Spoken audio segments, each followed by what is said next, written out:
Hello guys, welcome to my another vlog. കഴിഞ്ഞ വ്ളോഗിൽ ഞാൻ ഗാർഡനോട് പോയപ്പോൾ ഞാൻ നിങ്ങളോട് പറഞ്ഞൊരു കാര്യമുണ്ട്. ഈ കാലഘട്ടത്തിൽ ആരൊക്കെയാണ് DVD യൂസ് ചെയ്യുന്നതെന്ന്. പക്ഷേ എൻ്റേത് ഒരു മണ്ടൻ ചിന്താഗതിയാണെന്ന് എനിക്കിവിടെ വന്നപ്പോഴാണ് മനസ്സിലായത്.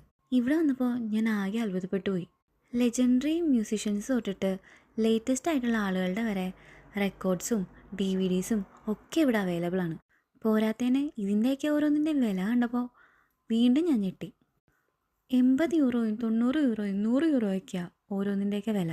ഈ 2026 കാലഘട്ടത്തിൽ എല്ലാം നമുക്ക് വിരൽത്തുമ്പി കിട്ടും. അതും ഇതിലും കുറഞ്ഞ റേറ്റിലും, ചിലതൊക്കെ ഫ്രീ ആയിട്ടും.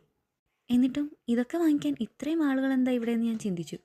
അപ്പോഴാണ് എനിക്കൊരു കാര്യം മനസ്സിലായത്.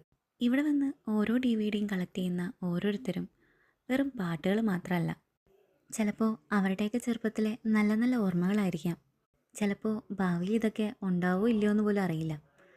ഒരു 100 ബുക്ക് നമുക്ക് വായിക്കാൻ ഓൺലൈനിൽ കിട്ടിയാലും കയ്യിൽ ബുക്ക് പിടിച്ച് വാങ്ങിക്കുന്നതിൻ്റെ സുഖം അത് വായിക്കുന്നവനെ മനസ്സിലാവും.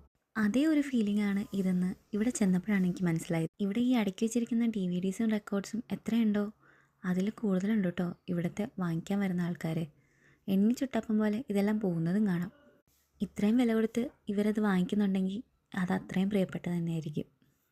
ഏതായാലും ഇവിടെ വന്നത് എനിക്ക് വളരെ ഇഷ്ടപ്പെട്ടു. കാരണം ഇതെൻ്റെ ചിന്താഗതിയെ തന്നെ മാറ്റി. നമ്മുടെ നാട്ടിൽ ഈ പറയുന്ന DVD ഷോപ്സോ അല്ലെങ്കിൽ ഇതേപോലെ റെക്കോർഡുകൾ കിട്ടുന്ന കടകളോ ഉണ്ടെന്ന് എനിക്കറിയില്ല. ചിലപ്പോൾ എൻ്റെ അറിവില്ലായ്മയായിരിക്കാം. നമ്മൾ വളരെ ഫാസ്റ്റ് ഫോർവേഡാണെന്ന് ചിന്തിക്കുന്ന ഈ കാലഘട്ടത്തിൽ ഡിജിറ്റൽ കാര്യങ്ങൾ മാത്രമല്ല, ചില ഫിസിക്കൽ മീഡിയാസും ഇപ്പോഴും എക്സിസ്റ്റിംഗ് ആണ്. അതിനെ ഇഷ്ടപ്പെടുന്ന ഒരുപാട് പേരുണ്ട്. അതുപോലെ അതിനെയൊക്കെ സംരക്ഷിക്കാനും ഒരുപാട് പേരുണ്ട്.